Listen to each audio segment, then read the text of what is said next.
ಒಂದೂರಿನಲ್ಲಿ ಒಕ್ಕಣ್ಣ ವಿಧವಾ ಸ್ತ್ರೀಯೊಬ್ಬಳು ತನ್ನ ಪುಟ್ಟ ಮಗುವಿನೊಂದಿಗೆ ವಾಸವಾಗಿದ್ದಳು.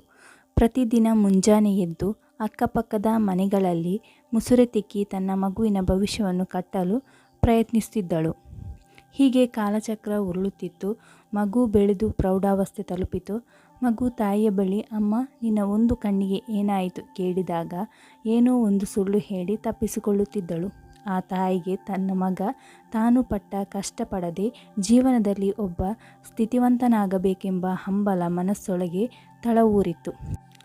ಅದಕ್ಕಾಗಿ ಮಗನಿಗೆ ಯಾವುದಕ್ಕೂ ಕೊರತೆ ಬಾರದಂತೆ ನೋಡಿಕೊಳ್ಳುತ್ತಿದ್ದಳು. ಮಗು ಹಠ ಮಾಡಿತೆಂದು ಅವರಿವರ ಬಳಿ ಸಾಲ ಮಾಡಿ ಸೈಕಲ್ ಕೊಡಿಸಿದ್ದು ಆಯಿತು. ಹೀಗಿರುವಾಗ ಒಂದು ದಿನ ತಾಯಿ ತನ್ನ ಮಗನ ಶಾಲೆಗೆ ತೆರಳಿ ಮಗುವಿನ ವಿದ್ಯಾಭ್ಯಾಸದ ಕುರಿತು ಶಿಕ್ಷಕರ ಜೊತೆ ಮಾತಾಡಿ ಬಂದಳು.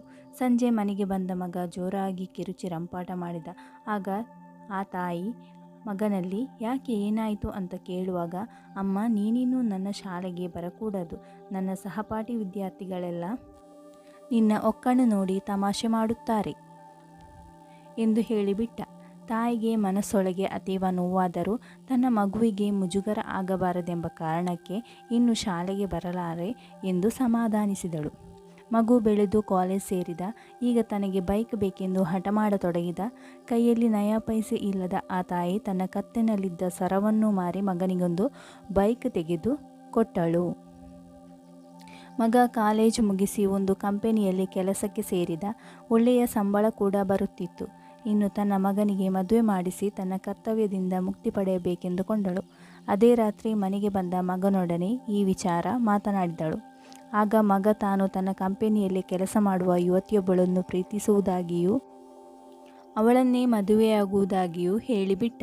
ಸರಿ, ವಯಸ್ಸಿಗೆ ಬಂದ ಮಗನಿಗೆ ಎದುರು ಮಾತಾಡಿ ಮನಸ್ಸು ನೋಯಿಸುವುದು ಬೇಡವೆಂದು ಅದಕ್ಕೂ ಒಪ್ಪಿಗೆ ನೀಡಿದಳು. ಮಗನ ಇಚ್ಛೆಯಂತೆ ಅದೇ ಹುಡುಗಿ ಜೊತೆ ಮದುವೆ ನಡೆಯಿತು. ಮೊದಮೊದಲು ಸರಿಯಾಗಿ ಇದ್ದ ಸೊಸೆ ಸ್ವಲ್ಪ ದಿನ ಕಳೆದಂತೆ ಬೇರೆ ಮನೆ ಮಾಡುವಂತೆ ತನ್ನ ಗಂಡನನ್ನು ದಿನವೂ ಪೀಡಿಸುತ್ತಿದ್ದಳು. ಈಗಂತೂ ಕೈಯಲ್ಲೊಂದಷ್ಟು ಹಣವೂ ಇತ್ತು.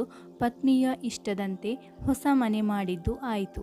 ಈಗೀಗ ಸೊಸೆಗೆ ತನ್ನ ಒಕ್ಕಣ್ಣ ಅತ್ತೆ ಗಂಡ ಹೆಂಡಿರ ನಡುವೆ ಇರುವುದು ಸರಿತೋರಲಿಲ್ಲ. ಮತ್ತೆ ತನ್ನ ಗಂಡನ ತಲೆಗೆ ಹುಳ ಬಿಟ್ಟಳು.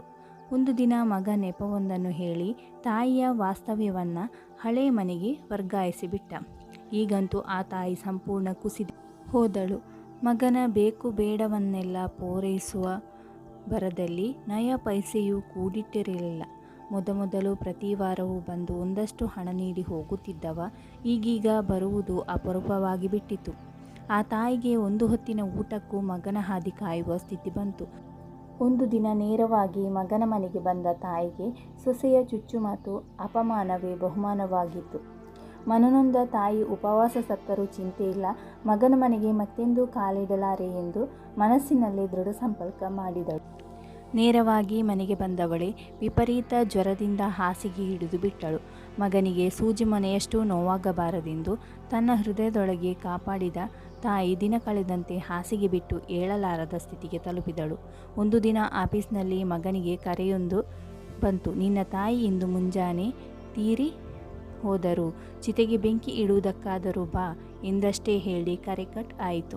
ಸರಿ, ಇದು ಆಗಲಿ, ಮುಂದೆಂದೂ ಆ ಮುದುಕಿಯ ಕಿರಿಕಿರಿ ಇಲ್ಲವಲ್ಲ ಎಂದು ಎದ್ದು ನೇರವಾಗಿ ತಾಯಿಯ ಮನೆಗೆ ಹೋಗಿ ತಾಯಿಯ ಶವ ನೋಡುತ್ತಾನೆ. ಇವಳೇನ ನನ್ನ ಹೆತ್ತ ತಾಯಿ ಎಂಬ ಸ್ಥಿತಿಗೆ ತಲುಪಿತ್ತು ಆ ತಾಯಿಯ ದೇಹ.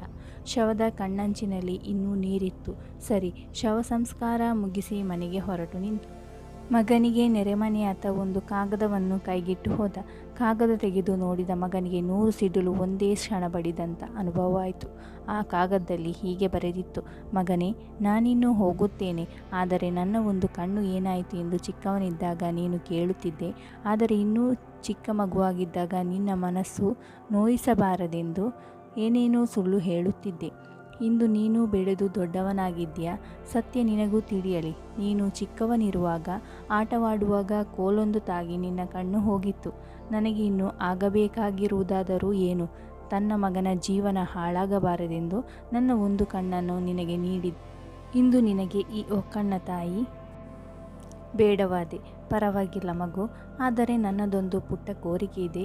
ನನ್ನ ಆ ಕಣ್ಣಿನಲ್ಲಿ ಎಂದಿಗೂ ನೀರು ಬರಬಾರದು" ಎಂದು ಬರೆದಿತ್ತು. ಆಗ ಮಗನಿಗೆ ಅರಿಯದಂತೆ ಕಣ್ಣಲ್ಲಿ ಧಾರಾಕಾರವಾಗಿ ನೀರಿಳಿಯಿತು. ಧಗಧಗನೆ ಉರಿಯುವ ತಾಯಿಯ ಚಿತೆಯನ್ನು ನೋಡುತ್ತಾ ನಿಂತ ಮಗನಿಗೆ ತಾಯಿಯ ಕಾಲ ಕೆಳಗೆ ಬಿದ್ದು ಅಳಬೇಕೆನಿಸಿತು. ಆದರೆ ಕಾಲ ಮೀರಿತ್ತು. ಆ ಮಹಾದಾನಿ ತಾಯಿ ಈ ಭೂಮಿಯಿಂದ ಬಹುದೂರ ಸಾಗಿ ಗಗನದಲ್ಲಿ ಮಿನುಗುವ ತಾರೆಯಂತೆ ಹೊಳೆಯುತ್ತಿದ್ದಾಳೆ. ಆತ್ಮೀಯ ಮಿತ್ರರೇ, ತಾಯಿ ಎಂಬ 2 ಪದದಲ್ಲಿ ಅಸಾಧ್ಯವಾದ ತ್ಯಾಗವಿದೆ, ನೋವಿದೆ. ಮಕ್ಕಳ ಏಳಿಗೆಗಾಗಿ ಒಬ್ಬ ತಾಯಿ ಏನೆಲ್ಲ ತ್ಯಾಗ ಮಾಡಬಹುದೆಂದು ಒಂದು ಚಿಕ್ಕ ಕಥೆಯ ಮೂಲಕ ವಿವರಿಸುವುದು ಅಸಾಧ್ಯ. ತಾಯಿ ಎಂದರೆ ಅದು ದೇವರ ಪ್ರತಿರೂಪ ಅಲ್ಲವೇ? ಫ್ರೆಂಡ್ಸ್, ಈ ವಿಡಿಯೋ ಇಷ್ಟ ಆದರೆ ಲೈಕ್ ಮಾಡಿ, ಶೇರ್ ಮಾಡಿ, ಕಮೆಂಟ್ ಮಾಡಿ, ಸಬ್ಸ್ಕ್ರೈಬ್ ಮಾಡೋದನ್ನು ಮರಿಬೇಡಿ. ಧನ್ಯವಾದಗಳು. Thank you.